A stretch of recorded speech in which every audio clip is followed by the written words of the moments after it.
The moment billionaire Jonathan Sterling heard his paralyzed son laughing, really laughing, for the first time in 2 years, he knew his life was about to change forever.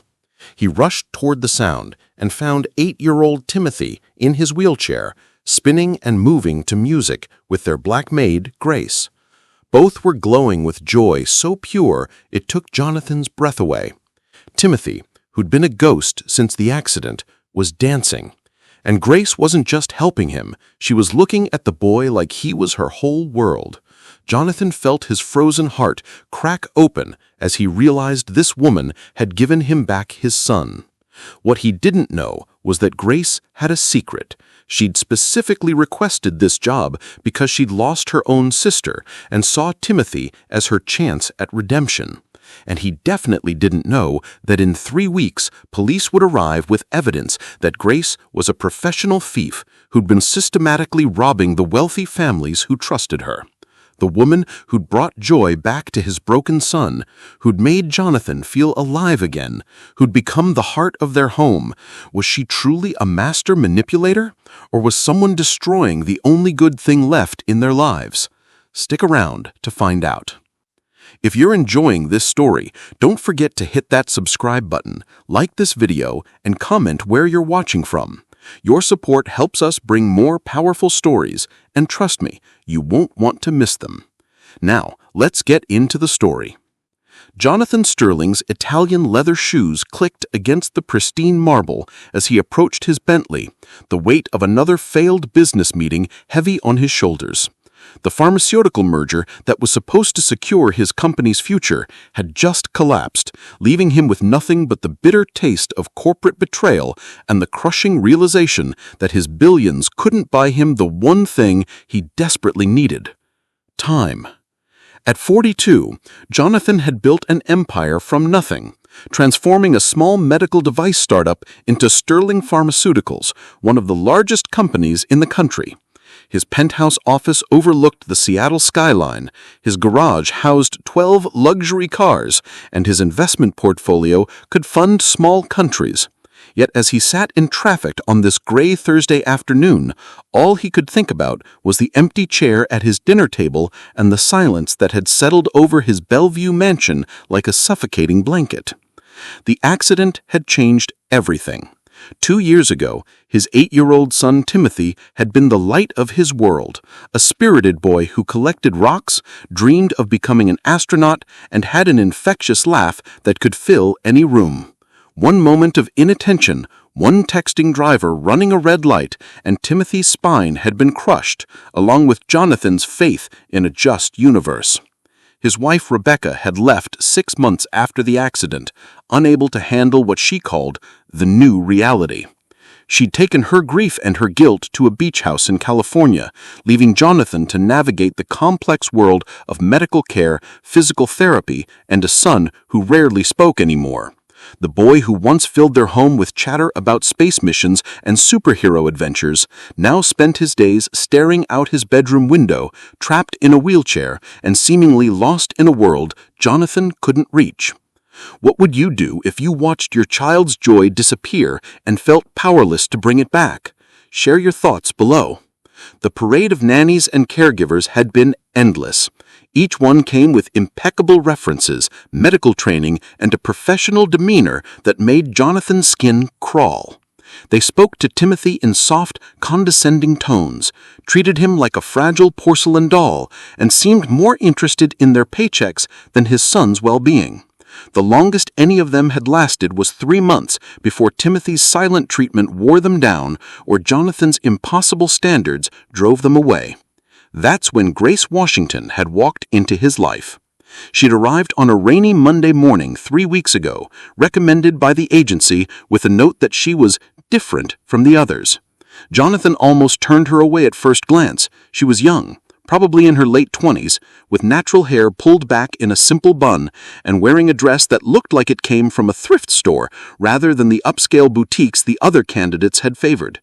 Her resume showed a degree in childhood development from a community college rather than the Ivy League credentials he usually demanded. And her previous experience was with a local church's daycare program, not private wealthy families. but something in her eyes had stopped him. When she looked at Timothy during the interview, she hadn't seen a disabled child or a project to manage. She had seen a little boy, and that distinction had made all the difference. "Hello, Timothy," she had said, crouching down to his wheelchair level rather than looming over him like the others had done. "I'm Grace. I heard you like to collect things. I collect bottle caps, the really old ones with interesting designs. Do you think you might want to see some of them sometime?" It was the first time in months that Timothy had made eye contact with a stranger. Jonathan had hired her on the spot, though he'd told himself it was more out of desperation than hope. The agency's fee was modest compared to what he'd paid the others, and Grace had asked for only basic accommodations, a small room in the staff quarters, and permission to play music during the day. No demands for a luxury car, no requests for designer uniforms, no insistence on weekends off to maintain her social life. For the first week, Jonathan had barely noticed her presence. She moved through the house like a gentle breeze, never intrusive, but somehow always there when Timothy needed something. She didn't try to force conversation or demand his attention like the others had. Instead, she simply existed in his space, humming old spirituals while she worked, leaving small surprises for Timothy to discover, a new book on his nightstand, an origami crane on his breakfast tray, a funny drawing slipped under his door. By the second week, Jonathan had started to hear something he'd almost forgotten, the sound of his son's voice. Not the monosyllabic responses Timothy gave to direct questions, but actual conversation. Through his office door, he'd caught fragments of their discussions about everything from the migration patterns of whales to the best flavor of ice cream, and each word had felt like a small miracle. But it was the laughter that had really gotten his attention. The first time he'd heard Timothy laugh, really laugh, not the polite chuckle he offered when adults told him something was supposed to be funny.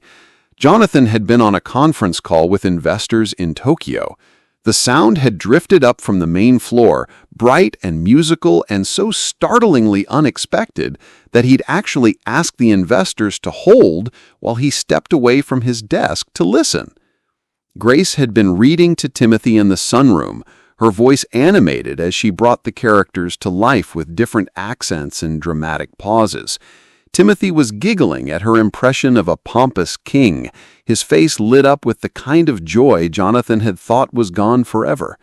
For a moment, Jonathan had felt like an intruder in his own home, watching through the doorway as a stranger gave his son something he couldn't, the simple gift of happiness. Now, as he pulled into his circular driveway, Jonathan found himself actually looking forward to walking through his front door for the first time in months. The house no longer felt like a mausoleum filled with broken dreams and medical equipment. It felt alive again. And he knew that transformation had everything to do with the young woman who somehow saw past his son's wheelchair to the bright spirit still shining within. He grabbed his briefcase from the passenger seat and headed toward the front entrance, his mind already shifting from corporate mergers to the domestic routine that had become surprisingly comforting.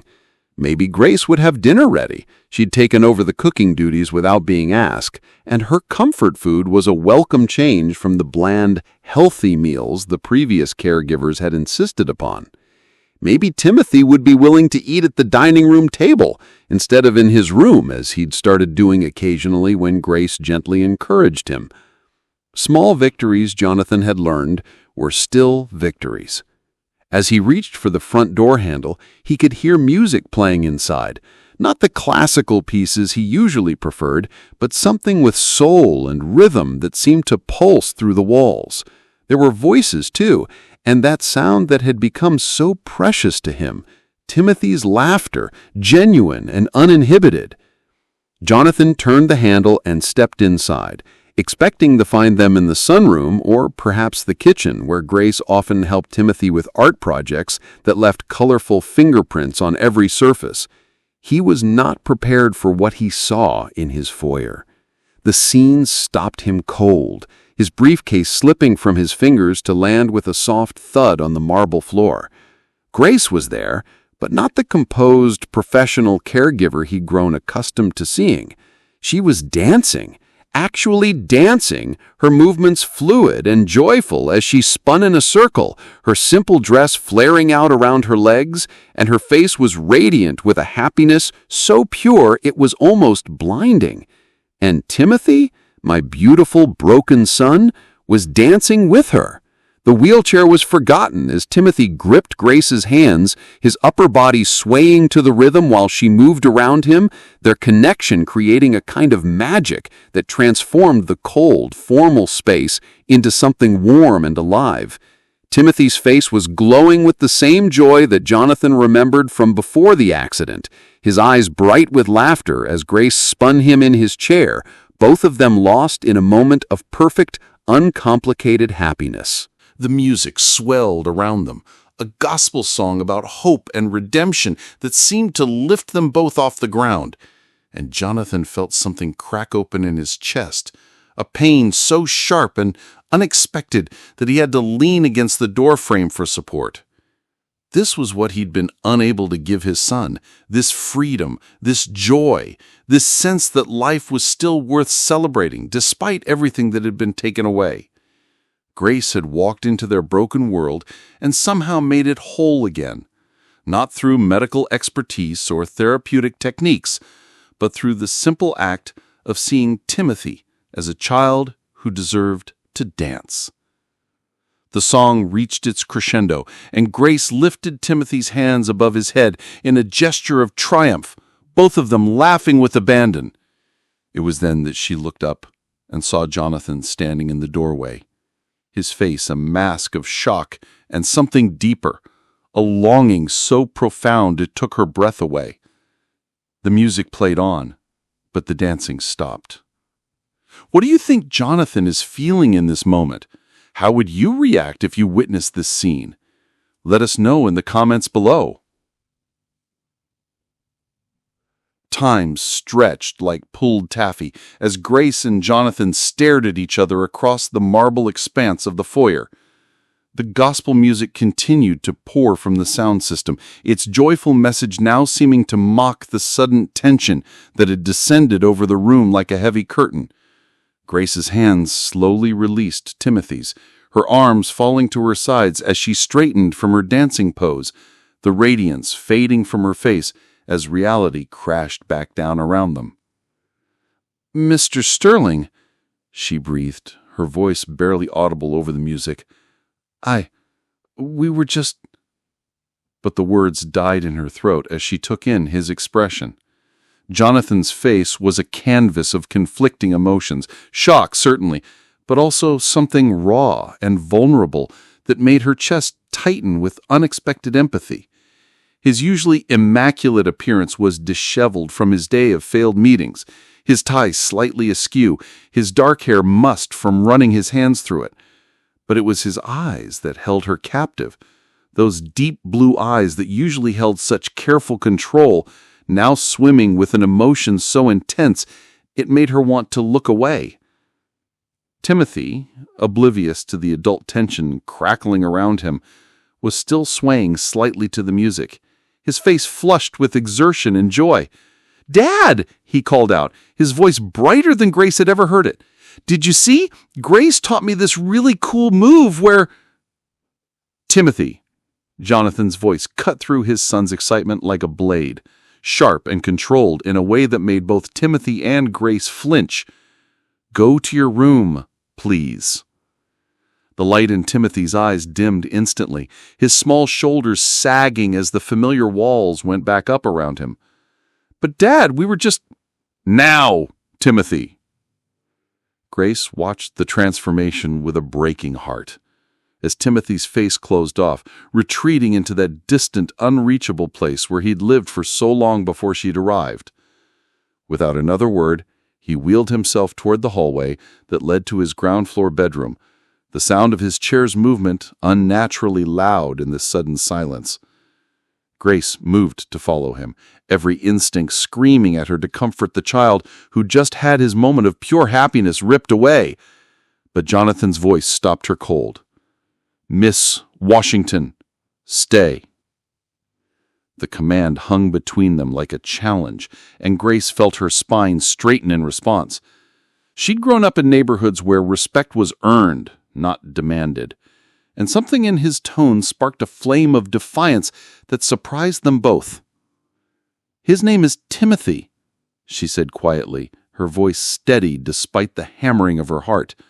"Not Timothy, go to your room. Not Timothy, stop that. Just Timothy. He's a little boy, Mr. Sterling, not a problem to be managed." Jonathan's eyebrows shot up, clearly unused to being challenged by his employees. He reached over and jabbed at the sound system, cutting off the music mid-verse and plunging the room into a silence so complete Grace could hear her own breathing. "You work for me," he said, his voice dangerously low. "In my house, with my son. And I come home to find you. What exactly was that supposed to be?" Grace lifted her chin, meeting his gaze directly. "That was your son being happy. When's the last time you saw him smile like that?" A dance hall? Grace couldn't keep the incredulity out of her voice. "Mr. Sterling, your son hasn't left his room willingly in months. The other caregivers told me he barely spoke, barely ate, barely engaged with anything or anyone. Today, he asked me to teach him how to make pancakes. He told me about a dream he had where he was swimming with dolphins. He laughed, really laughed, for the first time since I've been here. And you're upset because we were dancing?" Jonathan set his briefcase down with deliberate care, his movements controlled and precise. When he looked at her again, his expression was unreadable. "You don't understand the complexities of Timothy's condition," he said. "The doctors have been very clear about the importance of maintaining realistic expectations. False hope can be more damaging than—" "False hope?" Grace's voice rose despite her efforts to stay calm. "What's false about hope? What's false about joy? That little boy has been living in a prison of everyone else's limitations, and the moment someone treats him like he's still alive, instead of just existing, you want to lock him back up?" The accusation hung between them like a slap, and Grace immediately regretted her words. She'd crossed a line, not just as an employee, but as someone who understood the weight of grief and loss. She could see the pain flash across Jonathan's features before he shuddered it away behind his practiced corporate mask. "You don't understand what you're talking about," he said, but there was less venom in his voice now, more exhaustion. "You've been here 3 weeks. I've been living with this for 2 years. Grace took a step closer, her earlier defiance softening into something more like compassion. "You're right. I don't know what it's like to watch your child suffer, to feel helpless in the face of something you can't fix with money or power or connections. But I do know what it's like to be written off, to have people look at you and see only what's broken instead of what's still beautiful." Something in her tone made Jonathan look at her more closely, really seeing her for perhaps the first time since she'd arrived. There was steel in her spine, yes, but also a tenderness that spoke of personal experience with loss. Her hands, he noticed, bore small scars, not from carelessness, but from a life that had demanded resilience. "Timothy doesn't need another person managing his limitations," Grace continued, her voice gentle but firm. "He needs someone who believes he still has unlimited possibilities, just different ones than before. Today, those possibilities included dancing. Tomorrow, they might include something else entirely, but only if the people who love him stop being so afraid of letting him try." The words settled over Jonathan like a weight, pressing against wounds he'd thought were well protected. For 2 years, he had focused on what Timothy couldn't do, couldn't walk, couldn't run, couldn't be the active, adventurous boy he'd been before the accident. He'd wrapped his son in bubble wrap made of medical equipment and cautious caregivers, telling himself it was protection, when maybe, just maybe, it had been fear. The doctors said, but Grace cut him off with a gentle shake of her head. The doctors said a lot of things. They said he might never regain feeling below his waist. They were right about that. They said he'd need round-the-clock care. They were right about that too. But did they say he couldn't laugh? Did they say he couldn't dream? Did they say he couldn't dance? Jonathan opened his mouth to respond, then closed it again. In all the medical consultations, therapy sessions, and treatment plans, no one had ever told Timothy he couldn't be joyful. That restriction had come from somewhere entirely, from his own broken heart, his own fear of hoping for something that might be taken away again. Grace seemed to sense his internal struggle because her voice grew even gentler. "Mr. Sterling, I'm not trying to give Timothy false hope about walking again. I'm trying to give him real hope about living again. There's a difference." The silence stretched between them, filled with the weight of unspoken grief and the fragile possibility of healing.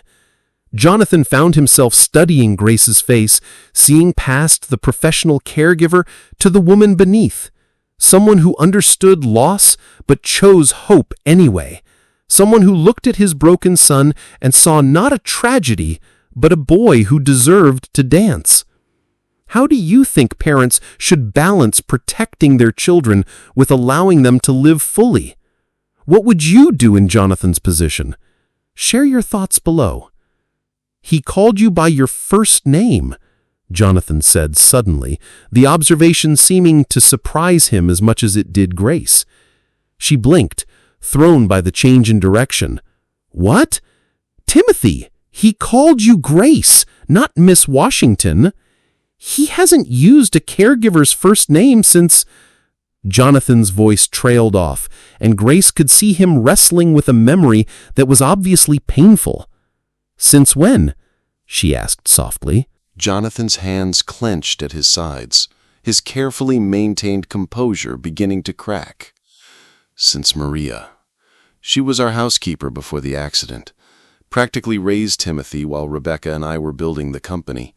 She was in the car with him that day." The admission hung in the air like a confession, and Grace felt her heart break a little more for this family that had lost so much. She didn't need him to explain further. She could see the guilt written across his features, the way he blamed himself for not being there, for trusting someone else with his most precious responsibility. "I'm sorry," she said, and meant it. "That must have been devastating for all of you." Jonathan nodded stiffly, clearly uncomfortable with the emotional territory they'd entered. After that, Timothy became very formal with everyone. It was like he was afraid to get attached again, afraid to let anyone get too close. The doctors said it was a normal response to trauma, that he'd work through it in time. But he hasn't, Grace observed. No, until Jonathan's gaze moved toward the hallway where Timothy had disappeared. Until you. The acknowledgement settled between them like a bridge, connecting two people who had been existing on opposite sides of a very deep chasm.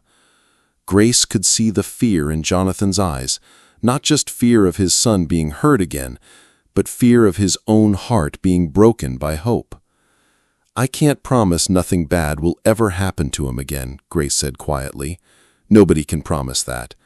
But I can promise that I'll never stop seeing the amazing kid he is, wheelchair and all, and I can promise that as long as I'm here, I'll keep reminding him that being alive means more than just surviving." Jonathan studied her face for a long moment, seeing something there that made his chest tight with an emotion he couldn't quite name. This young woman had walked into his carefully controlled world and turned it upside down in the space of 3 weeks. She'd brought laughter back to his house, light back to his son's eyes, and now she was offering something he thought was lost forever: hope. But hope was dangerous. Hope had teeth. Hope could tear you apart when it didn't come true. "The dancing," he said, finally, his voice rougher than he intended. "Is that therapeutic? Part of some treatment plan?" Grace's lips curved in the slightest smile. "No, Mr. Sterling, it's not therapeutic. It's not part of any plan. It's just human. Sometimes people need to move their bodies to music, to feel connected to something bigger than their problems. Timothy's body moves differently now, but it still moves. His spirit is still in there, still wanting to celebrate life when given the chance. And if he gets hurt, if he pushes himself too hard, or if he... Then we'll deal with it," Grace interrupted gently. "Together, the way families do." The word family hung between them, loaded with implications that neither of them was quite ready to examine. Grace blushed, realizing how presumptuous it must have sounded, but Jonathan didn't correct her. Instead, he found himself wondering when his house had stopped feeling like a home, and why this woman's presence had started to change that. "I should go check on him," she said, breaking the moment. "He was so excited to show you what he'd learned, and I think he's probably pretty confused right now about why you sent him away." Jonathan nodded, but caught her arm gently as she moved past him. His touch was warm, his fingers strong but careful, and Grace felt a little jolt of electricity at the contact. "Grace," he said, her name sounding different in his voice than it ever had before. Thank you for whatever you've done for him. I know this hasn't been easy." She looked down at his hand on her arm, then back up at his face, seeing vulnerability there that she suspected few people were ever allowed to witness. "He's an amazing kid, Mr. Sterling. It's been an honor to spend time with him." "Jonathan," he said quietly. "My name is Jonathan." Grace's breath caught slightly at the intimacy of the offer. "Jonathan," she repeated, testing the name on her tongue. He released her arm and stepped back, suddenly aware of how close they had been standing, how the formal distance between employer and employee had somehow collapsed without neither of them noticing. "Go," he said, his voice back to his normal, controlled tone. "Go. Take care of Timothy. We'll talk more later." Grace nodded and turned toward the hallway, her heart racing with a mixture of relief and something else she didn't want to examine too closely. As she walked away, she could feel Jonathan's eyes on her, and she wondered if everything between them had just changed irrevocably. Behind her, Jonathan stood alone in his foyer, staring at the spot where his son had been dancing just minutes ago. The silence felt different now, not empty, but full of possibility. For the first time in 2 years, he allowed himself to imagine Timothy's laughter filling these rooms again, to picture his son's face lit up with joy instead of shadowed by resignation. It terrified him. But maybe, just maybe, it was time to be brave enough to hope again. Grace found Timothy exactly where she expected, curled up in his bed, staring out the window at the perfectly manicured garden beyond. His wheelchair sat empty beside the bed, abandoned like a discarded shell, and something about the image made her heart ache.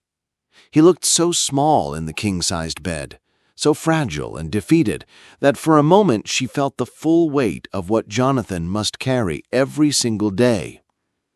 "Hey, superstar," she said softly, settling into the chair beside his bed. "You okay?" Timothy didn't turn from the window, but she could see the tension in his small shoulders. "Did I get you in trouble?" The question was asked in such a small voice that Grace had to swallow hard before answering. "No, baby, you didn't get me in trouble." Dad looked mad. Grace reached out and gently touched Timothy's shoulder, feeling him relax slightly under her hand. "Your dad wasn't mad at you, Timothy. He was surprised. Sometimes when grown-ups are surprised by something big, it can look like anger even when it's not." Timothy finally turned to face her, his dark eyes, so much like his father's, filled with a wisdom that no 8-year-old should possess. He doesn't like it when I'm happy." The words hit Grace like a physical blow, and she had to fight to keep her expression neutral. "Oh, sweetheart, that's not true. Your dad wants you to be happy more than anything in the world." "Then why does he always send me away when I'm having fun?" Grace felt the conversation teetering on the edge of territory she wasn't sure she should enter. How do you explain a father's fear to a child who just wants to dance? How do you make an 8-year-old understand that sometimes love looks like protection even when that protection feels like a prison? "Can I tell you something about your dad? Something I learned about him today?" Timothy nodded, his attention fully focused on her now. "He loves you so much that it scares him sometimes. You know how sometimes when you love something really, really much, you want to keep it safe? Like how you keep your favorite rocks in that special box so they don't get lost or broken." "Yeah. Well, your dad sees you as his most precious treasure, more precious than all your rocks, more precious than anything else in the whole world. And when something happened that hurt you, it hurt him too. So sometimes he tries to keep you extra safe, even when you don't need keeping safe." Timothy considered this, his young mind working through the complexities of adult emotion. "But I wasn't doing anything dangerous. We were just dancing." "I know, baby, and dancing is wonderful. Your dad he needs some time to remember that wonderful things can happen without being dangerous." "Are you going to leave?" The question came out in a rush, as if Timothy had been holding it back and couldn't contain it any longer. "Like all the others?" Grace felt her throat tighten. In the 3 weeks she'd been here, she'd heard fragments of stories about the parade of caregivers who had come and gone. Some had left because they couldn't handle Timothy's initial silence and withdrawal. Others had been fired by Jonathan for reasons that were never quite clear. All of them had left Timothy a little more convinced that the people he cared about would eventually disappear. "I'm not planning to go anywhere," she said carefully. "But Timothy, even if something happened and I had to leave, that wouldn't change how I feel about you. You are an amazing kid, and spending time with you has been one of the best parts of my whole life." Timothy's eyes filled with tears he was trying hard not to shed. "Promise you won't leave without saying goodbye?" The question broke something open in Grace's chest. She thought about her own childhood, about the people who had disappeared from her life without warning or explanation, leaving her to wonder what she'd done wrong. She couldn't promise Timothy that circumstances wouldn't change. Life was too unpredictable for that. But she could promise him honesty. "I promise," she said, reaching out to take his small hand in hers. "If I ever have to leave, I will always, always say goodbye first, and I'll make sure you know it's not because of anything you did wrong." Timothy squeezed her hand, and some of the tension seemed to drain out of his small body. "Can we still dance sometimes, even if Dad doesn't like it?" Grace hesitated, feeling the weight of the conversation she'd just had with Jonathan. "How about we ask your dad about that together? Would you be willing to talk to him with me?" "He doesn't really talk to me," Timothy said matter-of-factly. "Not like normal talking.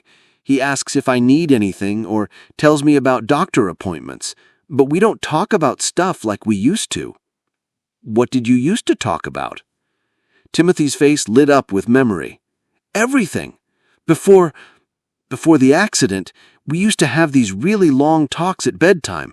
He'd tell me about space and inventions and how things work, and I'd tell him about school and my friends and the cool bugs I found in the garden. We were going to build a rocket together when I got older." The questions haunted him even as he danced, even as he laughed at Timothy's silly moves, even as he found himself drawn deeper into Grace's orbit. Because as much as he was beginning to need her presence in their lives, he knew that needing someone was just another word for vulnerability. And vulnerability, Jonathan had learned the hard way, was just another word for pain waiting to happen. 3 weeks had passed since the afternoon Jonathan had found them dancing, and the Sterling household had undergone a transformation so profound it sometimes left him breathless. Laughter echoed through rooms that had been silent for years. The dining room table, once a monument to formal loneliness, now bore the cheerful chaos of Timothy's art projects and Grace's cooking experiments. Even the staff quarters, previously occupied by a rotating cast of temporary caregivers, had taken on the warmth of a real home. Grace's plants lined the windowsills, her books filled the shelves, and her presence had settled into the house like sunlight finding its way through long-closed curtains. But it was the changes in Timothy that truly astounded Jonathan. His son, who had spent 2 years retreating from the world, now greeted each morning with enthusiasm. He asked questions again, endless, wonderful questions about everything from quantum physics to why some flowers bloomed at night. He'd started physical therapy sessions with a new determination, not because he believed he would walk again, but because he wanted his upper body to be strong enough for the increasingly complex dance moves Grace was teaching him. Most miraculous of all, Timothy had begun to talk about the future again. Not the future he'd lost, but the future he was building. One that included adaptive technology and wheelchair basketball and maybe, someday, becoming a scientist who studied the stars from observatories that were fully accessible. He spoke of these dreams with the same bright confidence he'd once reserved for his astronaut fantasies. And Jonathan found himself believing alongside his son that anything was possible. The three of them had fallen into routines that felt as natural as breathing. Morning coffee in the sunroom while Timothy worked on his correspondence courses, Grace helping with the math problems that still challenged him while Jonathan reviewed reports and tried not to get distracted by the sound of her laughter.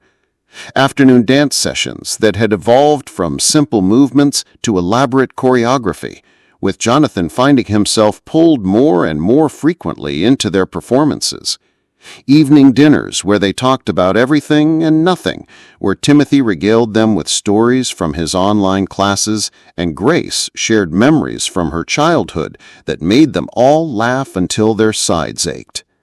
Jonathan had begun to allow himself to hope that this was sustainable, that happiness wasn't just a temporary visitor in their lives, but a permanent resident. He'd started making long-term plans again, not just for the company, but for his family. He'd researched adaptive sports programs for Timothy, looked into schools that specialized in gifted children with disabilities, even begun sketching out ideas for renovating the house to make it more accessible and fun for his son. But hope, Jonathan had learned, was a fragile thing. The call came on a Tuesday morning in late October, just as autumn was painting the Seattle landscape in shades of gold and crimson. Jonathan was in his home office, reviewing quarterly reports while Grace and Timothy were working on a science project in the kitchen, something involving volcanoes and enough baking soda to supply a small bakery. Their voices drifted up through the house, punctuated by Timothy's delighted shrieks whenever their latest experiment produced the desired eruption. "Sterling Pharmaceuticals, Jonathan Sterling speaking," he answered, absently, his attention still half-focused on the spreadsheet in front of him. "Mr. Sterling, this is Detective Maria Santos with the Seattle Police Department. I'm calling about Grace Washington." The words hit Jonathan like ice water, every muscle in his body going rigid. In the background, he could hear Timothy's laughter suddenly cut off, replaced by Grace's voice saying something about cleaning up the mess they'd made. "What about Grace?" Jonathan asked, his voice carefully controlled despite the panic clawing at his chest. "That's impossible," he said automatically. "Grace would never." "Sir, I understand this might come as a shock. People in positions of trust often seem beyond suspicion. But we have evidence that places Miss Washington at several of the affected homes in the weeks before the thefts were discovered.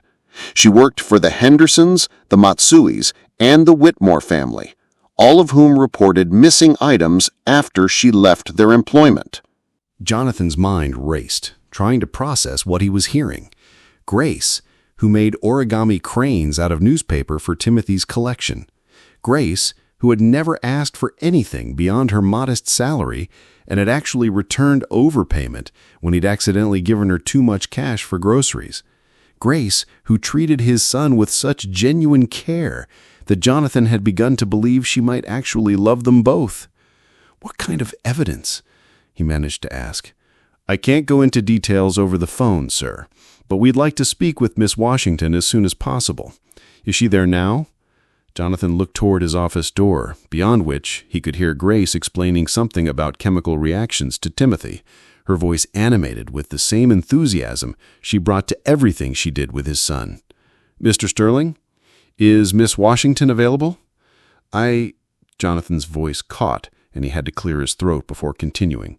"She's here, but I need some time to process this." "Of course, sir. We understand this is difficult, but I do need to ask, have you noticed anything missing from your home? Anything at all?" The question sent Jonathan's mind spinning through an inventory of his possessions. Had anything gone missing? He honestly couldn't say.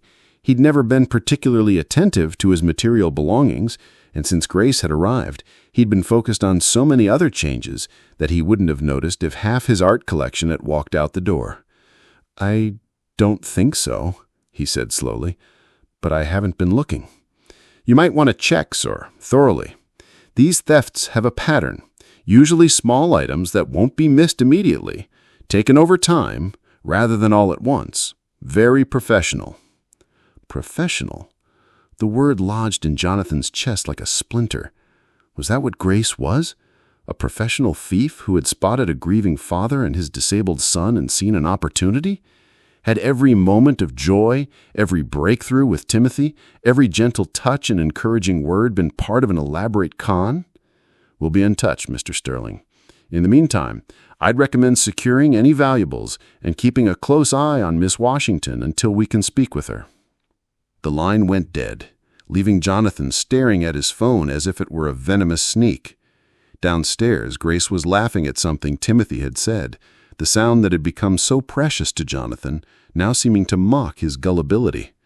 He sat frozen for several minutes, his mind cycling through every interaction he'd had with Grace, looking for signs he'd missed, red flags he'd ignored. Had she been mapping his house during those first few days? Had she been cataloging his possessions while he thought she was simply settling in?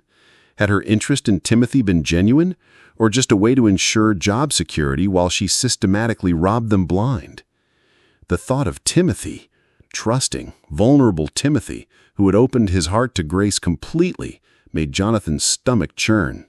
If Grace was truly a thief, then she'd done more than steal objects. She'd stolen his son's faith in people, his newfound joy, his belief that the world still held good things for him. But even as his mind conjured worst-case scenarios, another part of him rebelled against the accusations. This was Grace they were talking about. Grace, who had spent her own money on art supplies for Timothy when she thought Jonathan wasn't looking. Grace, who had stayed up all night with his son when he'd had a particularly bad dream about the accident. Grace, who had never shown the slightest interest in his wealth or possessions, who seemed genuinely uncomfortable when he tried to give her gifts or bonuses. The contradiction tore at him, creating a cognitive dissonance that made it hard to think clearly. Either his instincts about people were completely worthless, or the police were wrong. Either Grace was the most skilled manipulator he'd ever encountered, or she was exactly what she appeared to be, a caring woman who had brought light back into their lives. A knock on his office door interrupted his spiraling thoughts, and Grace's voice called out, "Jonathan, Timothy wants to show you our volcano before it stops bubbling. Are you free for a minute?" The casual intimacy of her tone, the way she used his first name, the assumption that he would want to see Timothy's project, the warmth that colored every interaction, sent a fresh wave of confusion through him. If she was playing a role, she was playing it perfectly. But if she wasn't? "I'll be down in a moment," he called back, his voice sounding strange even to his own ears. He heard her footsteps retreating, followed by her voice explaining to Timothy that his father was finishing up some work but would be down soon. The easy way she spoke for him, the natural assumption that she understood his priorities, should have comforted him. Instead, it made him feel manipulated, managed in ways he'd been too blinded by gratitude and growing attraction to notice. How do you know when to trust your instincts about someone versus evidence that contradicts what you believe? What would you do if someone you'd grown to care about was accused of betraying that trust? Share your thoughts below. Jonathan forced himself to stand and walk to his safe, hidden behind a painting in the corner of his office. His hands shook slightly as he entered the combination, and he held his breath as the heavy door swung open. Everything was there. His mother's jewelry, inherited when she'd passed 5 years ago. The emergency cash he kept on hand. Important documents, backup hard drives, even the vintage watch collection he'd started as a young entrepreneur. Nothing was missing. Nothing had been disturbed. Relief flooded through him, so intense it made his knees weak. But the relief was short-lived, replaced by a new concern. If Grace wasn't stealing from him, why had the other families been so certain she was involved? Were they mistaken? Were they lying? Or was there something more complex happening here that he didn't understand? He thought about calling the detective back, demanding more details about this so-called evidence. But before he could reach for his phone, he heard Timothy's voice drifting up from the kitchen. "Grace, why do you think Gad's taking so long? He said he'd be right down." "Maybe he got an important phone call," Grace replied. But Jonathan could hear something different in her voice, a tension that hadn't been there before. "You know how busy he is with the company." "He's not as busy as he used to be," Timothy observed with the brutal honesty of childhood. "He spends more time with us now. I think it's because of you." There was a pause, and when Grace spoke again, her voice was softer, more vulnerable. "What do you mean?" "Before you came, Dad worked all the time. Even when he was home, he wasn't really here, you know? But now he asks about my projects and helps with my homework, and sometimes he even dances with us. Mom never made him do that." Jonathan's chest tightened at the mention of Rebecca. Timothy rarely talked about his mother, and when he did, it was usually with the matter-of-fact acceptance that she'd needed to be somewhere else. Jonathan had never known his son was aware of the distance that had grown between his parents even before the accident. "Your dad loves you very much," Grace said quietly. "He's just been hurt, and sometimes when people are hurt, they forget how to show love in the ways they used to. Like how I forgot how to be happy after the accident?" "Exactly like that. But you remembered, didn't you? And your dad is remembering too." Jonathan found himself leaning against his office door, straining to hear every word of this conversation. He'd never heard Timothy speak so openly about the accident or its aftermath, had never realized his son understood so much about the family dynamics that had shaped his young life. "Grace," Timothy's voice was smaller now, younger, "you're not going to leave like Mom did, are you?" The question hung in the air like a prayer, and Jonathan held his breath waiting for her answer. "Timothy," Grace said, and he could hear her moving closer to his son, probably settling into one of the kitchen chairs so she could look him in the eye. "I need you to listen to me very carefully, okay? I don't want to leave. I love spending time with you and your dad, and this feels like home to me in a way nowhere else ever has. But sometimes grown-ups have problems that kids can't fix, and sometimes things happen that we don't expect." "What kind of problems?" Grace was quiet for a long moment, and Jonathan could picture her choosing her words carefully, trying to be honest without frightening a child who had already lost too much. "Sometimes people don't believe the truth about you, no matter how hard you try to prove it, and sometimes that makes it hard to stay where you want to be." Jonathan's blood ran cold. Grace knew. Somehow she knew about the investigation, about the accusations, but how? Unless she really was guilty, and this conversation was her way of preparing Timothy for her disappearance. But even as the thought formed, Jonathan rejected it. The pain in Grace's voice was real.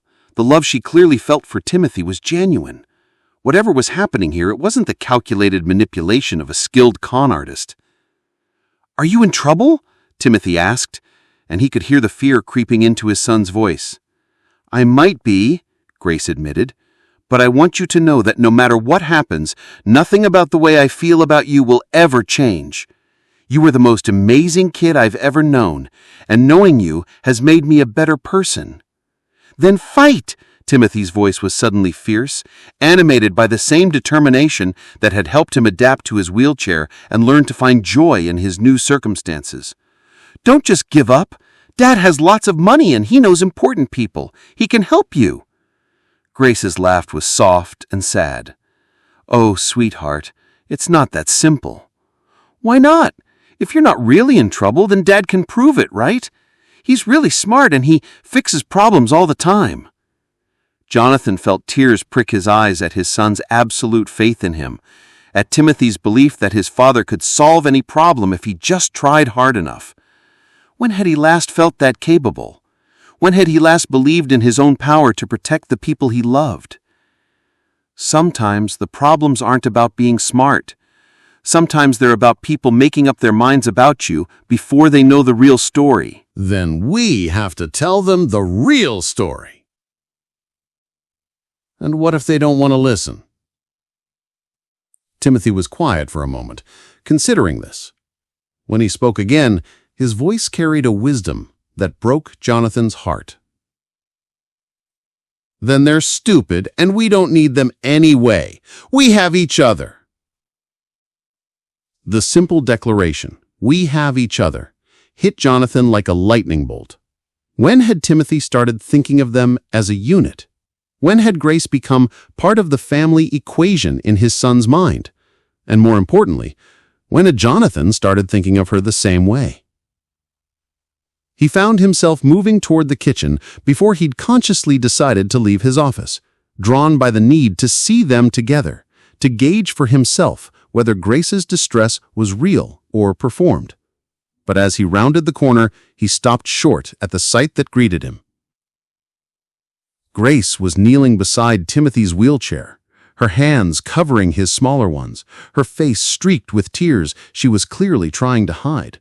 Timothy was leaning forward, his dark eyes serious and determined, and between them stretched a connection so powerful it was almost visible. The bond between a child who had learned to trust again and the woman who had taught him it was safe to do so. "Dad!" Timothy looked up as Jonathan entered the kitchen, his face brightening with relief. "Tell Grace she doesn't have to be scared. Tell her we'll help her with whatever problem she has." Jonathan's eyes met Grace's over Timothy's head, and what he saw there made his chest tight with an emotion he couldn't name. Fear, yes, but also resignation. Love mixed with grief. The look of someone preparing to lose everything that mattered to her. "What's going on?" he asked quietly, though he already knew the answer. Grace straightened slowly, wiping her eyes with the back of her hand. "I think we need to talk. Alone." Timothy looked between them, his young face clouding with confusion and growing alarm. "What's wrong? Why does everyone look so sad?" Jonathan moved to his son's side, placing a gentle hand on his shoulder. "Timothy, why don't you go work on your homework for a while? Grace and I need to discuss some grown-up things." "Is Grace in trouble?" Timothy asked directly, his gaze moving between his father and the woman who had become so central to his world. Jonathan hesitated, unsure how to answer. Was Grace in trouble? He honestly didn't know anymore. The evidence the detective had described sounded compelling, but everything he had observed about Grace's character argued against it. The woman who had just been comforting his son with such genuine tenderness didn't seem capable of the calculated cruelty required to systematically rob the families who had trusted her. "We're going to figure that out, but I need you to trust me to handle this, okay?" Timothy's jaw set with stubborn determination. "If Grace is in trouble, then I want to help. She's family now." The words hung in the air like a challenge, and Jonathan felt something shift inside his chest. Family. Timothy was right. Grace had become family in all the ways that mattered. She'd earned that place through countless small acts of love, through her unwavering commitment to Timothy's happiness, through the way she had brought joy back into their home without asking for anything in return. But family meant being vulnerable. Family meant having something to lose. And if the detective was right, if Grace really was playing some long con, then opening his heart to her completely would destroy not just him, but Timothy as well. "Go do your homework," Jonathan repeated, his voice firmer now. "Please." Timothy looked like he wanted to argue, but something in his father's tone must have convinced him this wasn't a battle he could win. With a last worried glance of Grace, he wheeled himself out of the kitchen, leaving the two adults alone with the weight of everything that hung between them. Grace stood with her back to him, her shoulders rigid with tension. In the afternoon light streaming through the kitchen windows, she looked smaller than usual, more fragile, and Jonathan felt a protective instinct rise in him, even as his rational mind warned him to be careful. The police called. Grace sagged and turned to face him. Her eyes were red from crying, but her expression was steady. Resigned. "I figured they would. Eventually. They think you've been stealing from the families you've worked for." "I know what they think." "And?" Grace met his gaze directly, her chin lifting with a pride that reminded him of Timothy's stubborn courage. "And I've never stolen anything in my life, but I don't expect you to believe that." The simple statement, delivered without defensiveness or dramatic protestation of innocence, somehow carried more weight than any elaborate denial could have. Jonathan found himself studying her face, looking for signs of deception and finding none. "Then help me understand. If you're innocent, why do the police think you're involved?" Grace was quiet for a long moment, her gaze moving to the kitchen window and the garden beyond. When she spoke, her voice was carefully controlled. "Because I'm an easy target. Young, black, working in wealthy white households. When things go missing, who's the first person they suspect? The help." The words hit Jonathan like a physical blow, forcing him to confront an ugly truth he'd been trying to avoid. Would he have been so quick to trust the detective's accusations if Grace had been white? If she'd come from the same privileged background as Timothy's previous caregivers? "That's not," he started, then stopped, because maybe it was exactly that simple, and his discomfort with the possibility didn't make it less true. "The Hendersons' jewelry went missing 3 days after I left," Grace continued, her voice gaining strength. "But I was working for the Matsuis by then, and they had security cameras that showed I never left their property during the time the theft must have occurred. The police know this, but they haven't closed my case." "What about the other families?" "Similar situations. Items going missing after I'd moved on to other jobs, alibis that should clear me, but somehow don't. It's like someone is deliberately targeting the homes where I've worked, knowing I'll be the obvious suspect." Jonathan felt a chill run down his spine. "Someone who knows your employment history." Grace nodded. "The agency that places us keeps detailed records, who we've worked for, when we started and stopped, even notes about our performance. If someone had access to that information..." The implication hung between them, opening up possibilities that made Jonathan's head spin. A conspiracy involving the placement agency? Someone with a grudge against Grace specifically? or just a criminal smart enough to exploit the inherent prejudices of the justice system. "Why didn't you tell me about this when it started?" he asked. "Because I knew how it would look. A black woman with a criminal investigation hanging over her head, working in your home with your disabled son. I thought if I could just prove my innocence, clear my name, then maybe you'd never have to know. But it's gotten worse." "It's gotten worse," she agreed. "And now they want to interview me officially. And once they do that, once my name is in the papers as a suspect, it won't matter if I'm eventually cleared. No family will ever hire me again." Jonathan felt the full weight of what she was saying settle over him.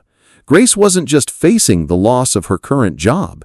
She was facing the destruction of her entire career, her ability to make a living doing the work she clearly loved. "There's something else," Grace said quietly, "something I should have told you weeks ago." Jonathan's stomach clenched, preparing for another revelation that would shatter his tentative trust. "I didn't come to work for you just because the agency recommended me," Grace continued. "I specifically requested this placement." "Why?" Grace took a deep breath, steeling herself for what came next.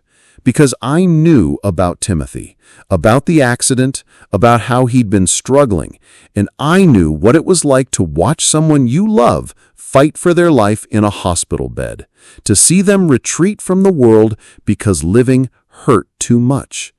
She moved to the kitchen counter, her fingers tracing nervous patterns on the marble surface. "My little brother wasn't the only one who was sick. Before him, it was my sister. Diabetes, poorly managed because we couldn't afford consistent medical care.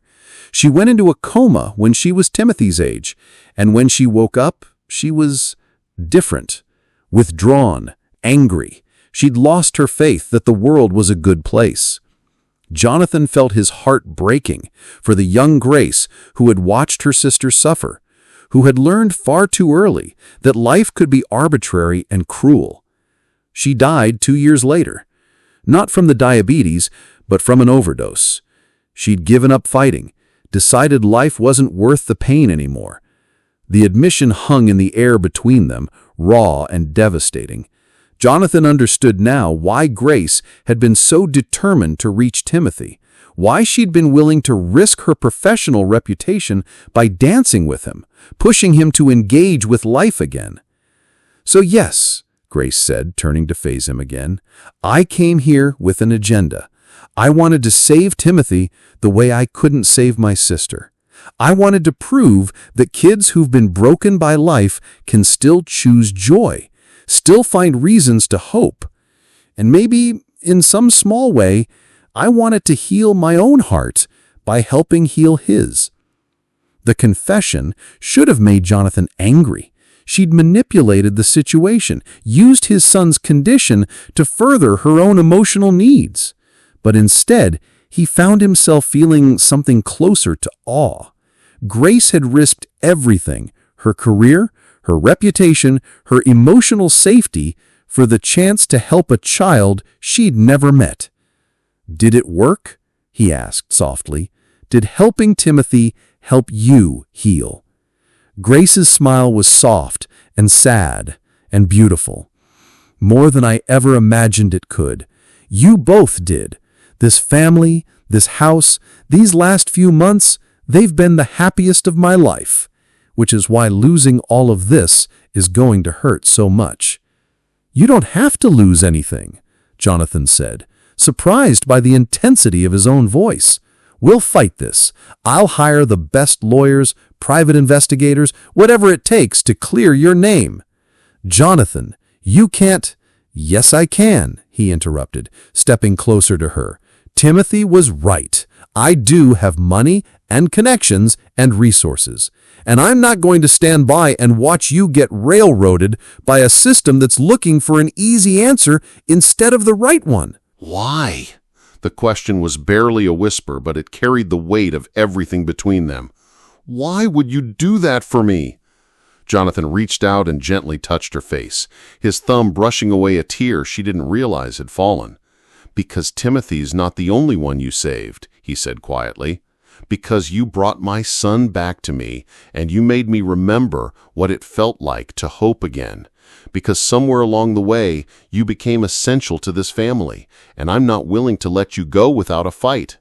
Grace's breath caught, and for a moment they stood frozen in the kitchen, the air between them charged with everything they'd been too afraid to acknowledge. The attraction that had been building for weeks, the trust that had grown despite their different backgrounds, the love that had taken root in the fertile ground of shared purpose and mutual respect. "Jonathan," Grace whispered, her voice breaking on his name. He leaned closer, drawn by forces he didn't fully understand, but no longer wanted to resist. His lips were inches from hers when Timothy's voice cut through the moment like a knife. "Dad! Grace! Come quick! There are police cars in our driveway!" They sprang apart as if burned, the spell broken by the harsh reality of their situation. Through the kitchen window, Jonathan could see 2 patrol cars pulling up the circular drive, their presence as ominous as storm clouds on the horizon. "They're here," Grace said, her voice steady despite the fear in her eyes. Jonathan felt everything inside him crystallize into razor-sharp focus. For months, he had been paralyzed by fear, fear of hoping, fear of loving, fear of losing what mattered most. But as he watched Grace straighten her shoulders and prepare to face whatever came next with quiet dignity, he realized that the greatest fear of all was the fear of not fighting for what you believed in. "Timothy," he called. "Come here, son." His son appeared in the kitchen doorway, his face pale but determined. "Are they here for Grace?" "Yes," Jonathan said, pulling Timothy close with one arm while reaching for Grace's hand with the other. "But we're going to face this together, all of us, as a family." Grace's eyes filled with tears, but she squeezed his hand tightly, drawing strength from the connection between them. The doorbell rang, echoing through the house like a funeral toll. But as they walked together toward the front door, Jonathan, Grace, and Timothy forming a united front against whatever was coming, Jonathan felt something he hadn't experienced in 2 years, the absolute certainty that some things were worth fighting for no matter the cost. And Grace Washington, the woman who had brought light back into their lives, was definitely worth fighting for. Detective Maria Santos stood on Jonathan's front porch with the rigid posture of someone who had delivered bad news many times before, but there was something in her expression that seemed almost apologetic as she looked at the united front before her, Jonathan's protective stance, Grace's quiet dignity, and Timothy's fierce determination from his wheelchair. "Mr. Sterling," she began, her voice carefully professional, "I need to speak with Ms. Washington about the ongoing investigation." "Then you'll speak with her here, in front of her family, and you'll speak with her attorney present," Jonathan said, his arm tightening protectively around Grace's shoulders. "She's retained counsel?" Detective Santos raised an eyebrow. "She has now." Jonathan's voice carried the kind of quiet authority that came from years of high-stakes business negotiations. "Carter, Phillips and Associates will be representing Ms. Washington. I believe you know the firm." Grace turned to stare at him in shock. Carter, Phillips and Associates was one of the most prestigious criminal defense firms in Seattle, the kind that charged more per hour than most people make in a month. The fact that Jonathan had already contacted them, already secured representation for her, spoke to a level of commitment that took her breath away. Detective Santos's expression shifted slightly, becoming more cautious. Clearly, she hadn't expected to walk into a situation where the suspect had already lawyered up with the best money could buy. "Mr. Sterling, while I appreciate your concern for Miss Washington, I should point out that wealthy defendants who can afford expensive lawyers sometimes face additional scrutiny." "Are you threatening me, Detective?" Jonathan's voice was dangerously quiet, and Grace could feel the leashed power in him, the corporate predator who had built an empire from nothing. "Because if you are, I should mention that I have the mayor's personal cell phone number, and I had coffee with Police Chief Harrison just last week." Timothy wheeled himself forward, his young face set with the same determined expression Grace had seen when he'd decided to learn a particularly challenging dance move. "Grace didn't steal anything," he announced with absolute conviction. "She's the best person I know, and you're being really mean for no reason." Detective Santos looked down at the boy, and for a moment her professional mask slipped, revealing something almost like regret. "Son, I know this is hard to understand. I understand that you think Grace took things from other people's houses, but that's impossible." "Timothy," Grace started, but he held up a hand with surprising authority. "No, Grace. I need to tell them." He looked directly at Detective Santos, his dark eyes blazing with 8-year-old righteousness. "Grace doesn't care about things. Rich people don't understand that because they think everyone wants their stuff. But Grace cares about people. She spent her own money to buy me art supplies when she thought Dad wasn't looking. She gave me her grandmother's cookbook because I said I wanted to learn to cook. She doesn't want our things. She wants us to be happy." The simple eloquence of his defense hit everyone on the porch like a lightning bolt. Grace felt tears spring to her eyes at the fierce loyalty in Timothy's voice, at his instinctive understanding of her character that transcended evidence and accusations. Detective Santos looked uncomfortable now, clearly not having expected to face such unified opposition. "I understand your feelings, but we have to follow the evidence." "What evidence?" The voice came from behind the detective, and everyone turned to see a tall, silver-haired man in an expensive suit approaching from a black sedan that had just pulled up behind the police cars. "Richard Carter," the man introduced himself, extending his hand to Jonathan. "I came as soon as you called." Grace's head spun. Richard Carter was a legend in legal circles, the kind of attorney who usually defended senators and Fortune 500 CEOs. The fact that he had dropped everything to come to their house personally spoke to Jonathan's influence and his commitment to her defense. "Detective Santos," Carter continued, turning to face the policewoman with the calm confidence of someone who had faced down prosecutors for 30 years. "I understand you want to question my client. I assume you have a warrant? We were hoping to conduct a voluntary interview." "Ah!" Carter's smile was sharp as a blade. "Then you won't mind if we postpone that until I've had a chance to review the case files and speak with Miss Washington privately." Detective Santos's jaw tightened. "Mr. Carter, we're investigating a series of serious crimes. Indeed you are, and doing a rather poor job of it from what I understand." Carter's voice remained pleasant, but there was steel underneath. "Tell me, Detective, how exactly does your evidence place Miss Washington at the scene of any of these alleged thefts?" "She worked for all the affected families, as did dozens of other service providers, gardeners, housekeepers, repair technicians, delivery personnel. Have you investigated all of them with equal thoroughness?" Grace watched this legal dance with growing amazement. She'd never seen anyone challenge police authority so calmly and effectively, never imagined that money and connections could be wielded like weapons in defense of the innocent. "Furthermore," Carter continued, "I've taken the liberty of reviewing the case files that are already public record. Curious timing on these thefts, don't you think? All occurring after Miss Washington had moved on to other employment, all reported by families who had, let's call them, negative experiences with previous domestic workers of color." Detective Santos's face flushed slightly. "That's a serious accusation. Is it an accusation or is it a pattern?" Carter's voice sharpened. "Because I have 3 private investigators who are very interested in exploring that pattern. Amazing what you can uncover when you actually look beyond the obvious suspect." Jonathan felt a surge of admiration for the attorney's tactical brilliance. Carter wasn't just defending Grace, he was going on the offensive, challenging the very foundation of the investigation. "Dad," Timothy whispered, tugging on Jonathan's sleeve. "What's happening?" "Mr. Carter is helping Grace prove she didn't do anything wrong," Jonathan explained quietly, his eyes never leaving the confrontation on his porch. Now, Carter continued, unless you have actual evidence, fingerprints, DNA, video footage, something beyond coincidental employment history, I suggest you focus your investigation elsewhere. My client has cooperated fully with your inquiries, but that cooperation ends now unless you're prepared to present credible evidence of wrongdoing.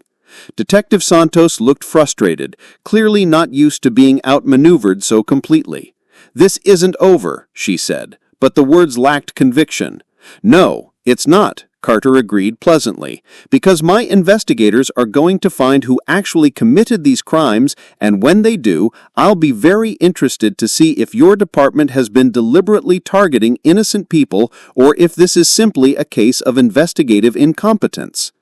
The threat hung in the air like a sword, and Detective Santos seemed to realize she was outclassed. With a curt nod to Jonathan, she turned and walked back to her patrol car, her backup following in her wake. As the police cars pulled away, Grace felt her knees go weak with relief. She'd been carrying the weight of this investigation for weeks, living with the constant fear that her past would destroy her future. To see it challenged so effectively, to have someone fight for her with such skill and determination, was overwhelming. "Thank you," she said to Carter, her voice thick with emotion. "I don't know how I'll ever repay you." Carter waved her off with a gentle smile. "Jonathan's handled that. My job now is to make sure this investigation is closed permanently and your name is cleared beyond any shadow of doubt." "How long will that take?" Jonathan asked. "Not long," Carter said with satisfaction. "I've already had my investigators looking into this, and what they've found is very interesting. It seems someone has been systematically targeting homes where women of color have worked as domestic help, knowing that they would be the first suspects. Very calculated, very cruel, and very stupid, because they left a pattern that's easy to follow once you know what to look for." Grace felt a chill run down her spine. Someone was deliberately framing people like me? "Someone who had access to employment records from multiple agencies," Carter confirmed. "Someone who knew exactly which homes to target and when. My investigators have identified 3 other women who were falsely accused in similar circumstances. Once we expose the real perpetrator, all of you will be completely exonerated." The magnitude of what Carter was describing, a deliberate campaign to destroy the careers and lives of innocent women, made Grace sick to her stomach. But it also explained why the evidence had seemed so convincing while feeling so wrong. "In the meantime," Carter continued, handing Grace his card, "don't speak to any law enforcement without me present. This will be resolved soon, and when it is, I'll make sure the resolution is very public. Your reputation will be restored completely." As Carter walked back to his car, Grace turned to Jonathan with tears streaming down her face. "I can't believe you did this for me. I can't believe you—" "Believed in you?" Jonathan interrupted gently. "Grace, you spent the last 3 months proving exactly who you are. Did you really think a few accusations from strangers would outweigh everything I've witnessed with my own eyes?" Timothy wheeled himself closer, reaching up to take Grace's hand. "I told you Dad would fix it," he said, with the supreme confidence of a child who has just seen his father prove himself to be every bit the hero he had always believed him to be. Grace knelt down to Timothy's level, framing his face with her hands. "You were right, sweetheart. Your dad is pretty amazing." "So are you," Timothy said simply. "And now you don't have to leave." The words hit Grace like a physical blow, reminding her of something she had tried not to think about during the crisis. Even if her name was cleared, even if the investigation was dropped, what did that mean for her future with the Sterling family? She was still technically an employee, still someone who had been hired to do a job that might no longer be necessary now that Timothy was thriving. Jonathan seemed to read her thoughts, because he reached out and gently lifted her back to her feet. "Timothy's right," he said quietly. "You don't have to leave. Not ever, if you don't want to."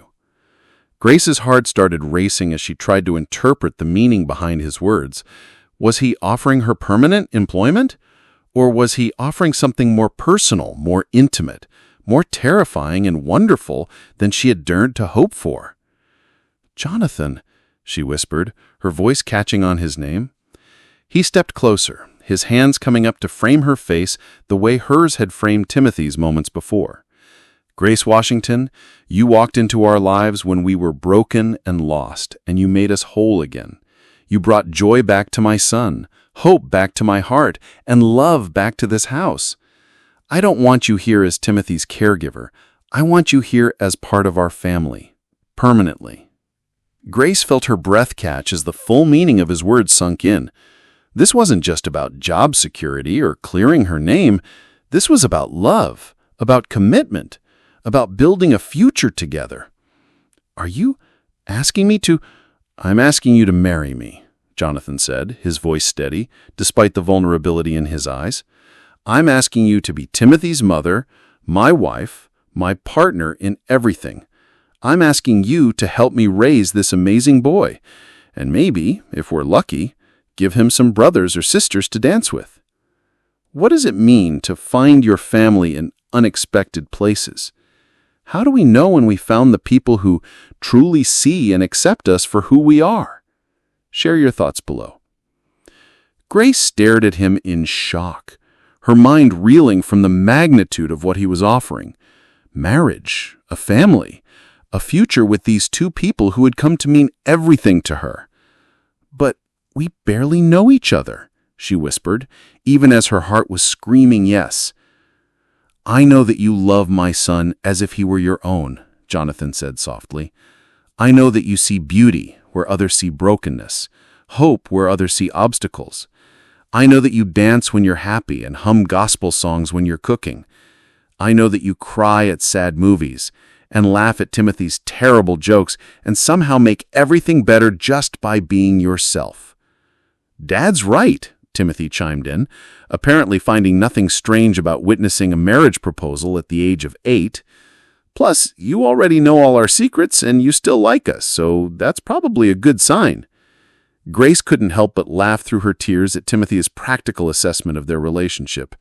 He was right. She did know their secrets, their flaws, their fears, and they knew hers.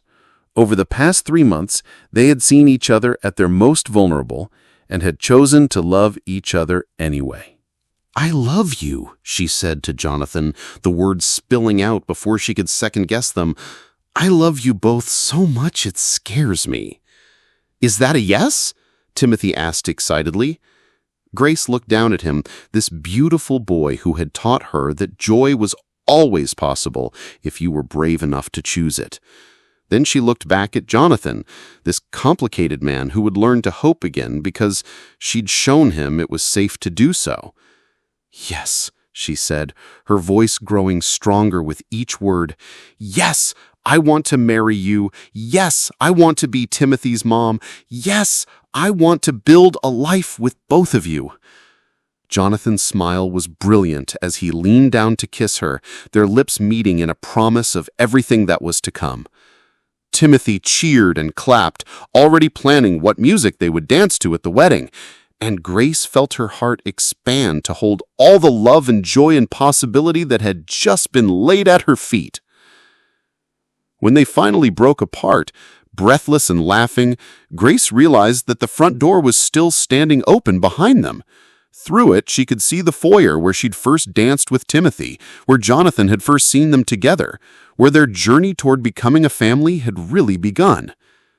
Should we go inside? She asked, suddenly shy about the neighbors potentially witnessing their very public engagement. In a minute, Jonathan said, pulling her close again. I want to savor this moment, the moment when everything changed, when we stopped being broken pieces and became something whole. Timothy wheeled himself between them, reaching up to take both their hands. Can we have the wedding here, in the house? I want to dance at my mom and dad's wedding. Grace's eyes filled with tears again at hearing Timothy call her mom so naturally, as if she'd always held that place in his heart. We can have the wedding wherever you want, Jonathan said, ruffling his son's hair, as long as Grace says yes to dancing with both of us.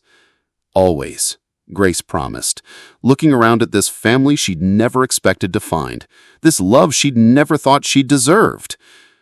I'll always dance with both of you. 6 months later. The Sterling mansion was transformed for the wedding, every room filled with flowers and music and laughter. Grace's brother Marcus had flown in from Chicago, healthy and strong, and thrilled to walk his sister down the aisle. Her grandmother's friends from the old church had come too, their voices joining in the gospel songs that had become the soundtrack of this family's healing. But it was Timothy who stole the show, resplendent in his tiny tuxedo as he served as both ring-bearer and best man, wheeling himself down the aisle with the confidence of a boy who knew he was loved completely and unconditionally. The ceremony was held in the garden, under the same trees where Timothy and Grace had once collected leaves for his science projects. As they exchanged vows, promising to love and support each other through whatever challenges life might bring, Grace thought about the journey that had brought them to this moment. The real thief had been caught within 2 weeks of Carter's investigation, exactly as the attorney had predicted. A disgruntled employee of one of the placement agencies had been systematically targeting homes where women of color worked, knowing they would be the easy suspects. Her arrest made headlines, not just for the crimes themselves, but for the deliberate nature of her racial targeting. Grace's name had been completely cleared, and she'd received formal apologies from all the families who had accused her. But more than vindication, she'd found something she'd never expected. A place where she belonged completely, where her love was welcomed and returned in full measure. "You may kiss your bride," the minister announced, and Jonathan needed no further encouragement. As their lips met, Timothy started the music himself, pressing play on the sound system he'd helped set up. The same gospel song that had been playing the day Jonathan first found them dancing filled the garden, and without missing a beat, the three of them fell into the familiar rhythm of movement that had become their family signature. The wedding guests laughed and cheered as bride, groom, and son danced together on the makeshift altar, but Grace barely heard them. All she could focus on was the feel of Jonathan's hands in hers, the sound of Timothy's laughter, the perfect rightness of this moment when all the broken pieces had finally formed something beautiful and whole. Later, as the reception wound down and the last guests departed, the three of them found themselves back in the foyer where it all began. Timothy was asleep in his wheelchair, exhausted from a day of celebration, and Jonathan was carrying him toward his bedroom. "Are you happy?" Jonathan asked Grace as they tucked Timothy into bed, the boy's face peaceful in sleep. Grace looked around the room that once felt like a hospital ward and now looked like any 8-year-old's sanctuary, full of books and art projects and pictures of family adventures. Then she looked at her husband, this man who had chosen to fight for her when the world was ready to convict her, who had offered her not just love, but partnership in building something lasting and real. "I'm more than happy," she said softly. "I'm home." And as they turned off the lights and walked hand in hand toward their own bedroom, Grace marveled at the strange and wonderful way life could surprise you. She'd come to this house to save a broken boy, thinking she was offering her skills as a caregiver. Instead, she'd found a family that had saved her right back, that had shown her what it meant to be loved, not in spite of your scars, but because of the strength they represented. In the morning, they would wake up as a family. Timothy would probably want pancakes for breakfast, and Jonathan would review his latest pharmaceutical research while stealing glances at his wife over his coffee cup.